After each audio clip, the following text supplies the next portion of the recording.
Hey guys, welcome to my YouTube channel. అందరు ఎలా ఉన్నారండి? బాగున్నారా? నేను మాత్రం సూపర్గా ఉన్నాను. చెప్పాను కదండి, ఊరొచ్చాను, ఇంటికి వచ్చానని చెప్పేసి. చూడండి ఇల్లు ఎంత దారుణంగా తయారైందంటే ఆల్మోస్ట్ ఒక 20-25 డేస్ అనుకుంటాను ఇల్లు వదిలేసి వెళ్ళేసరికి దుమ్ము మొత్తం పట్టి ఇల్లంతా అసలు చూడడానికి ఏడుపు వచ్చేసింది నాకు. అసలు ఇక నాకైతే అర్థమైపోయిందండి ఏంటంటే ఇంటిని వదిలి ఇన్ని రోజులు ఉండొద్దని చెప్పేసి. చాలా బాధేసింది. ఎందుకనంటే అది ఒక ఇల్లు పాతబడిన ఇల్లు లాగా అయిపోయింది అనమాట. సో అంతా క్లీన్ చేస్తున్నాను. మీరైతే మన ఛానల్ని ఫస్ట్ టైం చూస్తుంటే మన ఛానల్ని ఖచ్చితంగా సబ్స్క్రైబ్ చేయండి. మన ఛానల్లో డైలీ వ్లాగ్స్తో పాటు షాపింగ్, హెల్త్, బ్యూటీ వీడియోస్ కూడా నేను ప్రొవైడ్ చేస్తాను. ఈ మధ్య కొంచెం ఇన్యాక్టివ్గా ఉంటున్నాను because hectic work, hectic journeys అయిపోతున్నాయి.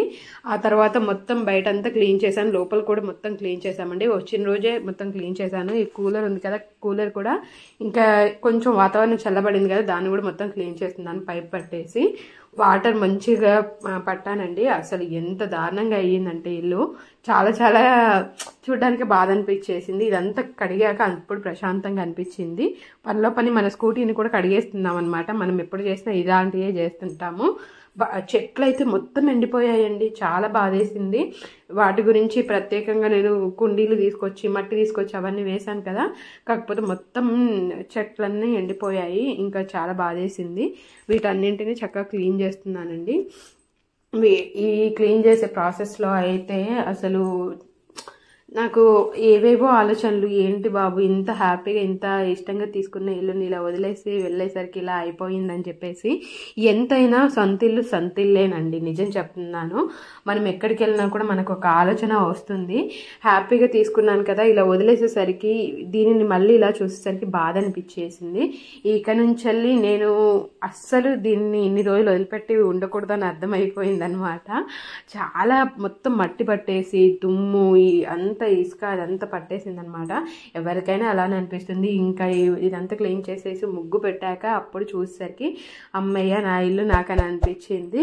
ఇంకా చాలా రోజుల తర్వాత చేశాను కదా, ఇంకా ఇదంతా అయిపోయి ఫ్రెష్ అప్ అయిపోయాక వంట పనికి వెళ్ళిపోయాను. వంట ఇంకా ఈరోజు ఎగ్స్ వండుతున్నాను అనమాట. కూరగాయలు అసలు ఏవీ లేవు ఇంట్లోకి. ఇంకా బయటకు వెళ్ళి తెచ్చే ఓపిక పాపం మా హస్బెండ్ కూడా లేదు. ఇద్దరం వర్క్స్ చేసాము ఇంట్లో పనులు. ఇంకా వంట చేస్తున్నాను. ఇక్కడ ఎగ్స్ ఈజీగా అయిపోతాయని చెప్పేసి ఎగ్ కర్రీ వండుతున్నాను. నాకు ఇవి చేస్తుంటూనే మీకు బ్యాక్గ్రౌండ్లో మీరు వీడియో చూడండి, అన్నీ ఇవి చూస్తూ ఉండండి. నేను కొన్ని విషయాలు మీతో షేర్ చేసుకోవాలనుకుంటున్నాను. ఏంటంటే చాలామంది కూడా మనల్ని సపోర్ట్ చేసే వాళ్ళు ఎలా ఉంటారని అంటే, మనం ఏది చిన్న చిన్న తప్పులు చేసినా కూడా వాళ్ళకు పెద్దగా అనిపించవండి.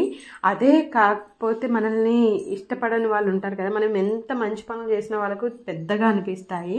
ఇది నేను ఈ మధ్యకాలంలో, అంటే ఈ మధ్యకాలంలో కాదు, చాలామంది ఫస్ట్ నుంచి చూస్తూనే ఉన్నాను. ఎందుకు అలా చేస్తారో నాకైతే తెలియదు. అంటే ఒక పర్సన్ని ఒక రకంగా కాకుండా ఇంకెన్ని రకాలుగా వాళ్ళని ఇబ్బంది పెట్టాలో అన్ని రకాలుగా ఇబ్బంది పెట్టడానికి ఈ మధ్యకాలంలో చాలామంది ఉంటున్నారు. అఫ్కోర్స్ ఇది అన్ని చోట్ల ఉండేదే, హ్యూమన్ బీయింగ్సే అంతా అండి. వాటి గురించి మనము ఎంత తక్కువగా ఆలోచిస్తే అంత మంచిగా ఎదుగుతాము. అలా బాధపెట్టే వాళ్ళు ప్రతి చోట ఉంటారు. ఐదర్ ఆఫీస్ పరంగా కావచ్చు, లేదంటే ఇంట్లో పరంగా ఇలాంటి పనులలో ఎవరైనా సరే బాధపెడుతూనే ఉంటారు. అలాంటి వాళ్ళను మీరు పట్టించుకుంటూ ఉంటే మీరు అక్కడే ఆగిపోతారు. అవి వింటూనే మీరు ముందుకెళ్ళండి. వాటి గురించి పెద్దగా ఆలోచించాల్సిన అవసరం లేదు. నేను ఒకటే చెప్తానండి, మీరు చేసేది కరెక్ట్ అయితే ఎవరికి భయపడాల్సిన అవసరం లేదు. కొంతమంది అంటారు మన టైం బాగాలేనప్పుడు అణిగి ఉండాలని. అవసరం లేదండి. ఎందుకనంటే మనం చేసేది తప్పు కాదు, కరెక్ట్ అని తెలిసినప్పుడు ఆ పనులు చేసుకుంటూ వెళ్ళిపోవడమే మంచిది. ఇక్కడైతే ఎగ్ కర్రీ చూపిస్తున్నాను కదండి, చూడండి. మీకు డీటెయిల్డ్గా మంచిగా చెప్పాలి దీని గురించి పర్టికులర్గా అని అంటే కనుక నాకు కామెంట్ చేయండి. నేను ఖచ్చితంగా మళ్ళీ మన కమింగ్ వీడియోస్లో ఒక షార్ట్ అయినా పెడతాను. సో హ్యాపీగా ఇలా ఫాలో అవ్వండి. ఎగ్ కర్రీ అయితే అద్దిరిపోయిందండి. చాలా బాగా నచ్చింది నాకు. చాలా బాగా చేశాను నేను. ఈజీగా చేసే వాటిలలో ఈ ఎగ్ కర్రీ కూడా ఒకటి. పెద్ద ఇంగ్రీడియంట్స్ కూడా ఏమీ అవసరం లేదు. ఆనియన్స్ ఉన్నా సరిపోతుంది. టమాటోస్ వేయనండి. యాక్చువల్లీ టమాటోస్ నేను ఎక్కువగా సపరేట్గా వండడానికి ఇష్టపడతాను, కానీ ఇలా కర్రీస్లో వేసినప్పుడు అవి ఉడకవండి తొందరగా. నేను ఉడికే వరకు ఉంచనో ఏమో మరి నాకు తెలియదు, కానీ ఓన్లీ ఆనియన్స్తో నాకు చాలా బాగా నచ్చుతుంది. మా హస్బెండ్ కూడా మంచిగా ఎంజాయ్ చేసి తిన్నారు. పనులన్నీ చేసి తిన్నామా తృప్తిగా అనిపించింది అనమాట. ఇల్లంతా క్లీన్గా అయిపోయింది, మొత్తంగా కూడా ఫ్రెష్గా అనిపించింది అనమాట. అస్సలు నిజం చెప్తున్నాను కదా, చాలా చాలా హెక్టిక్గా అనిపించిందండి ఈ కమింగ్ డేస్లో. ఈ జర్నీ అయ్యేసరికి, ఆఫీస్ వర్క్, ఈ పనులు అయ్యేసరికి అస్సలు ఖాళీ లేదు. ఇంకా మేము లంచ్ చేసిన తర్వాత కాసేపు అయ్యాక ఇక్కడ టీ తాగుతున్నాము. టీలోకి ఖచ్చితంగా స్నాక్స్ ఉండాల్సిందని చెప్పాను కదా. ఈ బ్రెడ్ తీసుకున్నాము, ఫ్రూట్ బ్రెడ్ చాలా ఇష్టం అండి నాకు, అది చాలా చాలా ఇష్టము. ఇంకా ఆ తర్వాత బయటికి వెళ్ళామన్నమాట. బయటికి వెళ్ళి కొన్ని పనులు చేసే ఉండే, అక్కడికి వెళ్ళి చేసుకుంటున్నాము ఇద్దరము కూడా.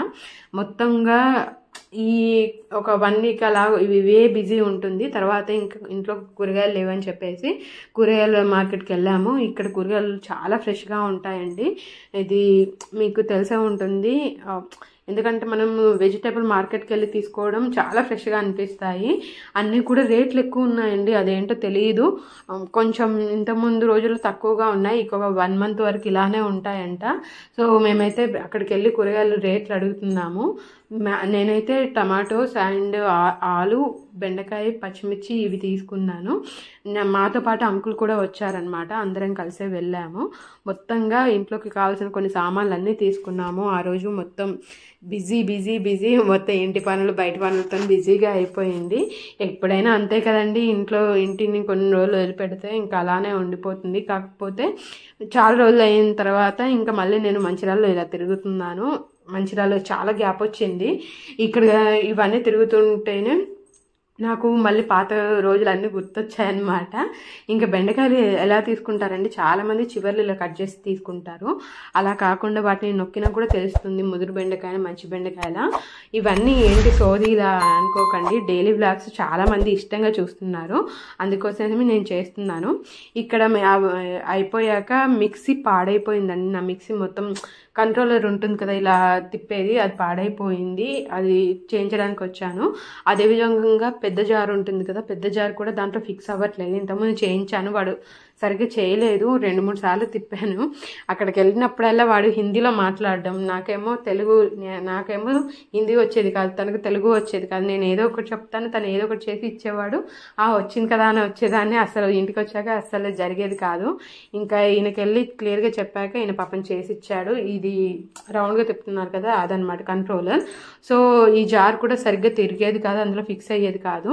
ఇప్పుడైతే చేయించాను, అన్నీ చేశారు. బాగా అన్నీ చేసిన తర్వాత మళ్ళీ ఇంటికి వచ్చేటప్పుడు కొంచెం దాహంగా అనిపించింది. నాకు ఈ ఫలుదా ఇష్టం అండి, చాలా చాలా ఇష్టము. ఇది మంచిర్యాలలో దొరుకుతుంది, కానపూర్లో నేను ఎక్కడ చూడలేదు. అందుకని చాలా రోజులు అయ్యేసరికి క్రేవింగ్స్ వచ్చాయి. అండ్ దట్టు నేను కొంచెం హెవీగా తిన్నానేమో, కడుపంతా మంటగా అనిపించింది, అందుకని తీసుకున్నాము. తర్వాత ఇంకా ఇంట్లోకి కొంచెం మాప్స్ అవన్నీ తీసుకోవడానికి వెళ్ళాము. ఇంకా మధ్యలో ఒకటి చేనేత వస్త్రకళా నిలయం ఉంటుంది కదా, అక్కడికి వెళ్ళామన్నమాట. ఇక్కడ ఇది ఎందుకు మీకు చూపిస్తున్నానంటే, వీళ్ళ దగ్గర పాత చీరలు ఉంటాయి కదండి, పట్టు చీరలు, వాటిని మనం అమ్మొచ్చు అనమాట. వెంకటగిరి, గద్వాలు ఇలాంటివన్నీ కూడా. మీకు ఇది ఫోన్ నెంబర్ ఇదంతా మెన్షన్ చేస్తున్నాను. మీ పాత చీరలు ఉంటే వాళ్ళకి ఫోన్ చేస్తే ఎక్కువగా కనుక ఉంటే ఇంటికి వచ్చి కూడా కొనుక్కుంటారంట. సో అందరికీ యూజ్ అవుతుంది కదా, అందుకోసమే మీకు చూపిస్తున్నాను. ఇది కనుక మీరు స్క్రీన్ షాట్ తీసుకొని వాళ్ళకి కాంటాక్ట్ అవ్వండి. హ్యాపీగా ఈ చీరలు మనము కొన్ని చీరలు కట్టాం కదండి, చాలా రోజులైనా అవి చినిగినా కూడా వాళ్ళు తీసుకుంటారంట. సో ఇంట్లో ఉంచే బదులు వీటిని అమ్ముకోవడం బెటర్. లేదు అని అంటే మీరు ఇంకా ఏదైనా డ్రెస్సెస్ స్టిచ్చింగ్ చేయించుకోవాలంటే అలా కూడా చేయించుకోవచ్చు. కానీ నాకైతే ఇది బాగా అనిపించింది. నేను తీసుకెళ్ళాను, కానీ అవి ప్యూర్ పట్టు చీరలు కాదంట, నార్మల్ అంట. సో ప్యూర్ పట్టు చీరలు ఉండి మీరు అమ్మాలని అనుకుంటే కనుక వీళ్ళకి కాంటాక్ట్ అవ్వండి. మీకు ఇది హెల్ప్ అవుతుందని ఈ వీడియో చేశాను. ఈరోజు మీకు డైలీ వ్లాగ్ నచ్చిందా అయితే కామెంట్ చేయండి. మరిన్ని ఇలాంటి వ్లాగ్స్ కోసం మన ఛానల్ని అయితే సబ్స్క్రైబ్ చేయండి. ఈ వీడియోని లైక్ చేయండి, కామెంట్ చేయండి, షేర్ చేయండి. Thank you for watching. Love you all.